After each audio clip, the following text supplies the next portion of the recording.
Welcome to Talking Heads on USA Global TV, starring the one and only wonderful Dr. Jacqueline. It's a prestigious place where world-class influencers and experts meet, and where you'll find the most trusted advisors and coaches for all things in life and business.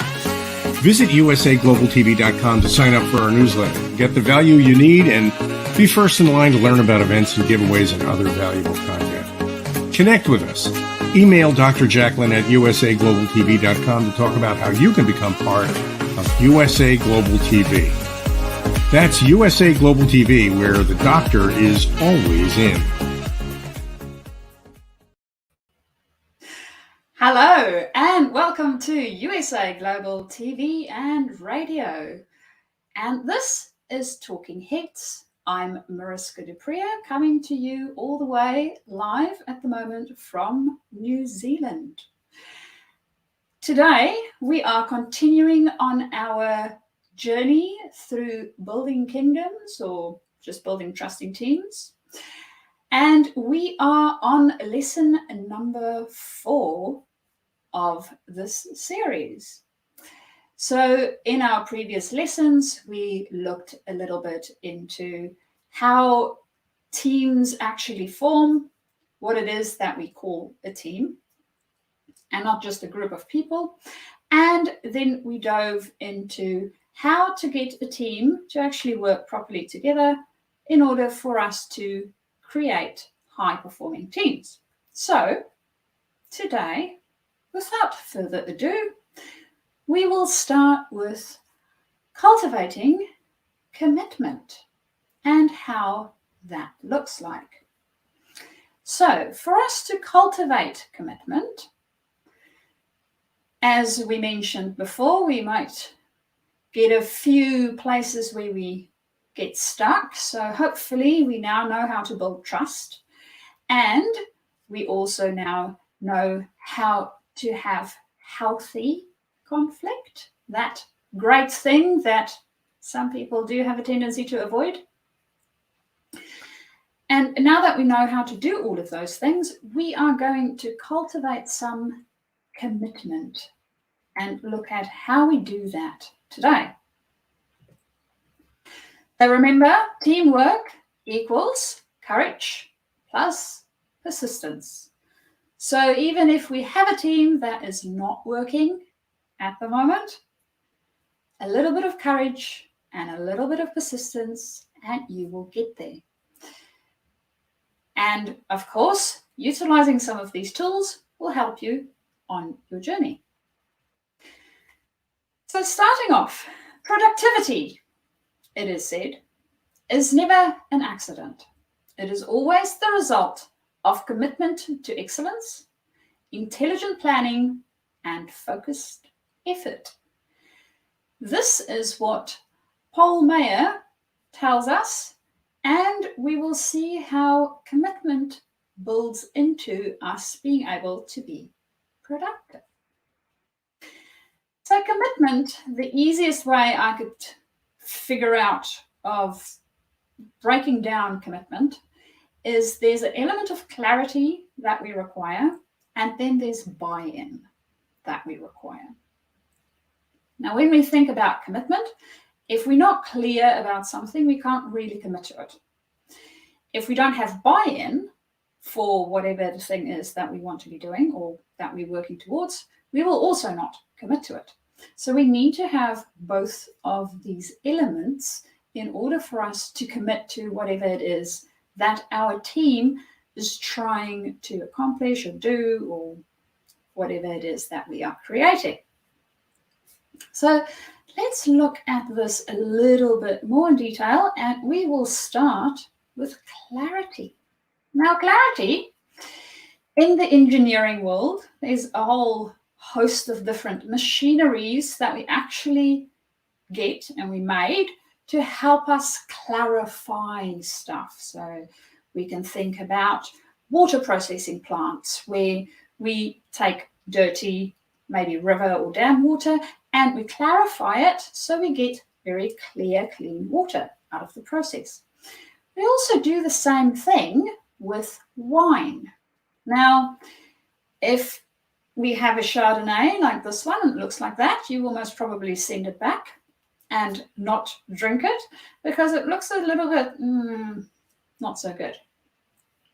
It needs to go through a clarification process in order for us to see through it, so it looks like that. Now, why am I telling you guys this? It is because in our process with our team and in our conversations in general, we need to do the same thing.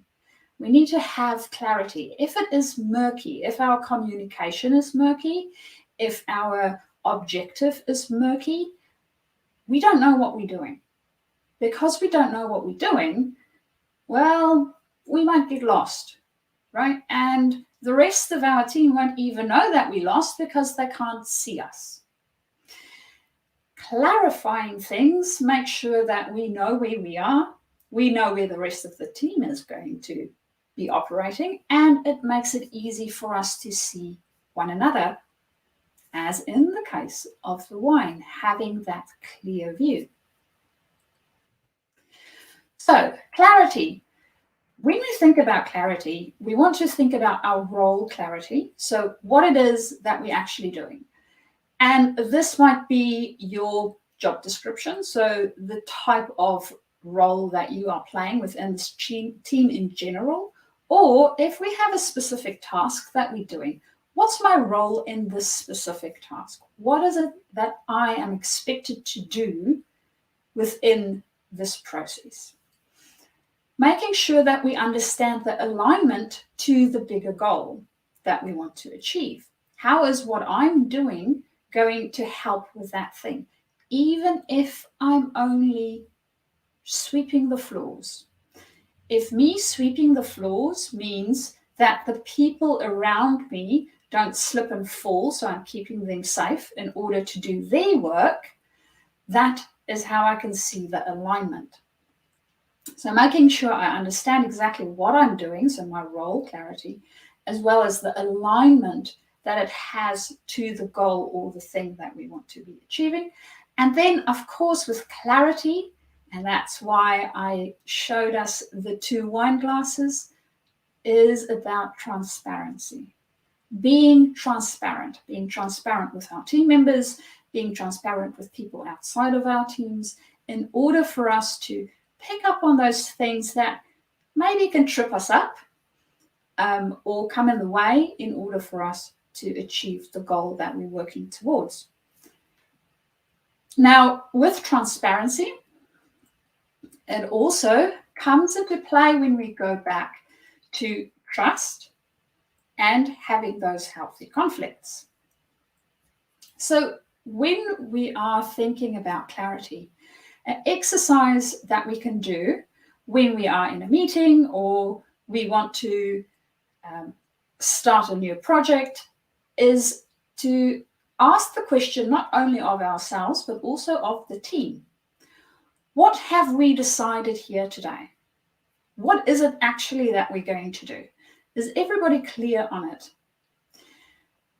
Now, an element of this is also cascading that communication. Now, if we only have our own team to worry about, so I'm the leader and I have 4 people that works under me and we need to do the thing that needs doing, because cascading that information is really easy because all 4 the other people is with me in the process while we are discussing what we are discussing. If, however, I am a team leader of multiple other teams, so I might be a line manager or a senior manager, and I have managers that has teams under them, this is where this cascading of the communication becomes even more important, because I'm not going to be the one to actually relay the information. The other managers that's in my direct team will be relaying it to each of their teams, so it needs to go down.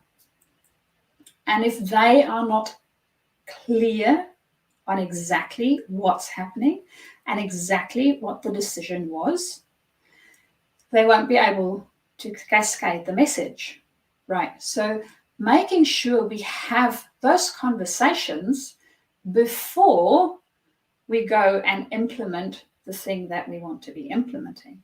And again, this is where those healthy conflicts come in. If I don't understand, if there is things that I'm concerned about, I need to bring them up. I need to voice what it is in order for us to solve the problem there and to be very clear on what exactly the decision is, because I need to now take that message and go to my team, and maybe my team leaders need to go to their teams, right? So the message needs to go down further. And we don't want to have the element that we had when we were kids and having that wee little telephone game where the message gets diluted as it goes further and further away from us. So making sure that we are very clear on what the decision is and we're transparent about it. And if we don't know, clarity doesn't mean we know everything. Clarity means that this is what we know now. And because of what we know now, this is what we're going to do. Saying that there is certain things we don't know is okay. We are not expected to know everything. We are human. It's normal. But understanding the reasoning, getting to a specific decision, that is important, because that's the thing that we can help our team to then understand how we got to that decision. And if maybe there's something that didn't quite work, we can take it back, right? Because we don't have all the brain capacity in that one meeting when we're making the decision. So that's part of the clarity and making sure that we're really clear about our communications, our decisions, in order for us to have that commitment. Now, hopefully, our teamwork doesn't look like this, because there's a team, but they are definitely not working. So the next element of this would be buy-in. One of them did have buy-in, but the rest of the team apparently not so much. So how do we create buy-in? Now, buy-in, and this is the reason why I started with clarity first, is clarity times dialogue. Ha ha ha. We want to have dialogue. We want to communicate. And there's a reason why I said dialogue and not communication. It's not something that goes from the top to the bottom. It is a dialogue. And a dialogue means I say what I need to say and the other person say what they need to say, and we discuss the thing that needs to be discussed in order for us to get buy-in. Now, I don't need to agree with it, right? Buy-in doesn't necessarily mean I full-heartedly agree and it was my idea. It means that we had a discussion and I understand what we're trying to achieve. And I'm willing to then buy into this because it's clear, there's clarity around it, and I can see what we are trying to do, and it's working towards our objective, right? So I will have buy-in. So with buy-in, 3 questions that we can think about when we want to create this is, what is required to create more clarity? So maybe there is some murkiness, right? There might be some things that I don't understand. Well, let's create more clarity around it. I vividly recall a rule that we had for safety that never made sense to me, and it still doesn't to this day. So we had to wear full body harnesses whenever we go onto heights, which by all means, I understand that. If you fall, your harness will arrest your fall and you won't get hurt. Now, their definition of heights was anything higher than a meter. Now, if you climb onto a step ladder, you can go higher than a meter. The problem is that the harness at the back of your full body harness that's actually going to stop you from falling is about a meter long. So if I'm going to fall from a meter height and I've hooked myself up, I will still land on my bum. So it doesn't make sense. Needless to say, we had to have a few conversations and dialogue with our safety people at that point in time to explain to them the mechanics and that it didn't make sense, and that we needed to look at a different alternative at certain heights in order for us to have a safe working environment. And that's what we did. So some of it wasn't clear. There was some misconceptions of how the things worked, and we needed to create the clarity and have the dialogue in order for us to have then buy-in. Much easier to build a scaffold platform if I know exactly what it is trying to do for me. Then, what are we discussing, and maybe what are we not discussing? Now, if we discussed this and we said, yeah, okay, we'll do it. It's a bit of a pain, but okay, put on my full body harness and get it done. That's what you said to do. We're not discussing the fact that the arresting piece of the harness is actually the same length than where I can fall. So I'm missing some pieces. I'm missing information. So the not discussing parts of it is just as important as the discussing parts of it, because we want different perspectives, we want different points of view in order for us to make sure that whatever the decision is that we made or the direction in which we are going makes sense in most, if not all, of the possible varying circumstances that we might encounter. So having those discussions, and again, it goes back to having trust in order for us to have those discussions, and then having that conflict, healthy conflict piece of it, being able to voice what it is that we need to discuss in order to solve the problem there. Then talk to your team and lay out the vision. So if it's something big, we lay out the vision. We want to make sure that everybody's on board. They know exactly which direction we are going in. If we don't know which direction we're going in, as I said previously, we might have people wandering off, and that's not what we want. Involve the team and personalize the tasks. So if we involve the team, we're having that dialogue, and we're also personalizing the task, making sure that they're clear on what it is that they are doing as an individual and how that will impact what is happening for that specific project and also for the bigger picture in general. And then staying connected and scheduling follow-ups. Now, once we have made a decision, it's not done. I know sometimes we think, yeah, made the decision, done, don't have to worry about it again. In teams, that's not quite the way it works, because some of it, yes, that might be the case, but some cases it might not. We might need to go back. There might be things that we need to adjust in order for us to get an even better result. Or there might be some roadblocks that we didn't even think about, or they might come up as we go along. So staying connected and having those conversations continually throughout the process.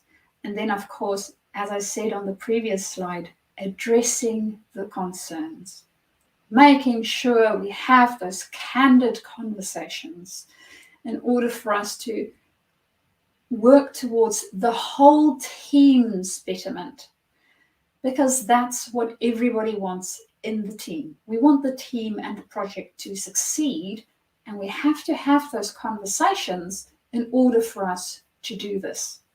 And then being prepared to pivot. As I mentioned before, it is not always the only thing that we can do. There might be a variety of different options that we can take. And being able to go, you know what, putting on a full body harness at 1 meter might be a bit of a silly idea. Let's pivot. We still want to keep the people safe when they're working at heights. 1 meter, maybe we need to do something else, right? Build a scaffold platform or have specific ladders for it, or have a process that we know that the person that's working at that height will still be safe and not break bones if they do slip or there is something that goes wrong. So being able to pivot within our decision making and within our tasks that we have for our team is really, really important. And that also helps us with the buy-in. And remember I said about not knowing everything? Because we don't know everything, and there's always other elements that can come into play that we didn't take into consideration. Being able to pivot and keeping in conversation is key to be able to handle those types of things as and when they come along. So that gives us a great starting point for now knowing how we can get people to commit to what the team is doing and what they are all about. Having clarity, firstly, on what it is that's going to happen, and then also having buy-in. Now, as I said, not necessarily something that you would always agree with. The example of the full body harness, the solution that we had to come up with to make sure that everybody was happy, was building small little platforms with railings around them. So that was the only thing that would suffice. And to be honest, sometimes it was a pain and you couldn't always get it into all the spots.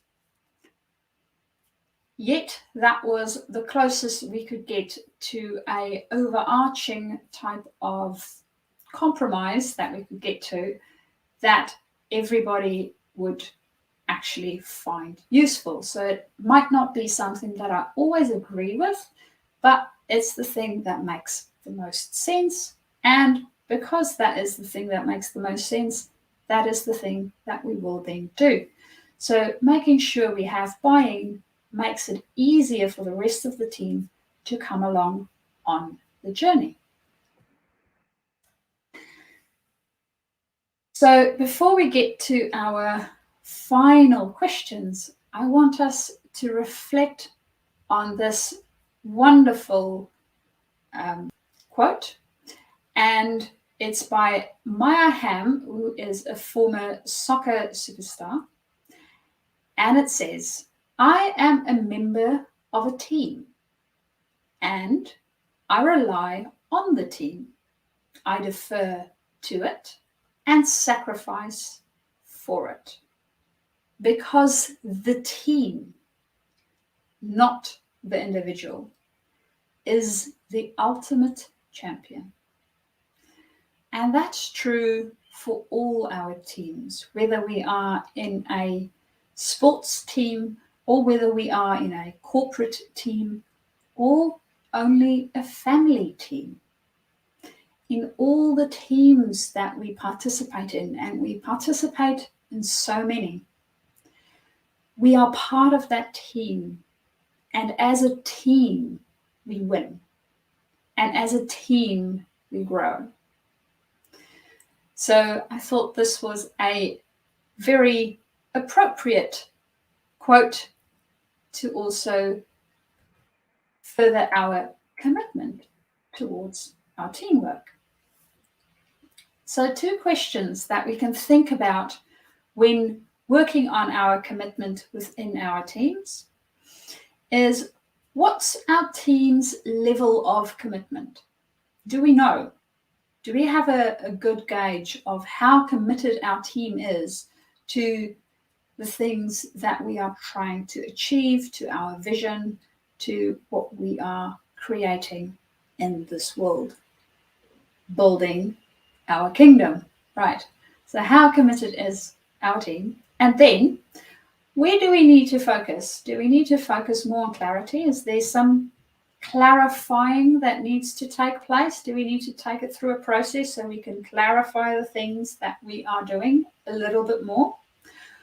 Or do we need a little bit more buy-in? Is it that it's very clear what's happening, but we need a bit more buy-in? As we saw, they do have a tendency to work together, so might it maybe be a little bit of both? So identifying where we need to start in order for us to get our commitment, we will then be able to support our team in becoming a high-performing team. And that is exactly what we're looking for, because we want to cultivate high-performing teams. So in our next segment, we will look at the very next piece of this puzzle, which is, going back through all the slides, taking accountability. So we will look at accountability and how to take accountability in our next segment on this, going from commitment. So now that we have buy-in and we are clear, how do we keep each other accountable for the things that we have said yes to? Remember, as soon as we show that we are committed to this, we need to start being accountable to start producing the results, which is the last one that we are looking for. So looking at those elements will then give us the peak of our little triangle. So for today, that would be the end of our lesson. Please do get into contact with me. You can do that via email, which is mariska@journey2discover.com, or alternatively, you can visit my website, which is www.journey2discover.com. Again, the number 2. Alternatively, please connect with me via LinkedIn. You can write a short little message and just let me know that you watched one of the shows here on USA Global TV and got hold of my information. I would love to connect with you. And that, for today, is the end. Thank you very much. And until next time, enjoy the rest of the shows here. Bye.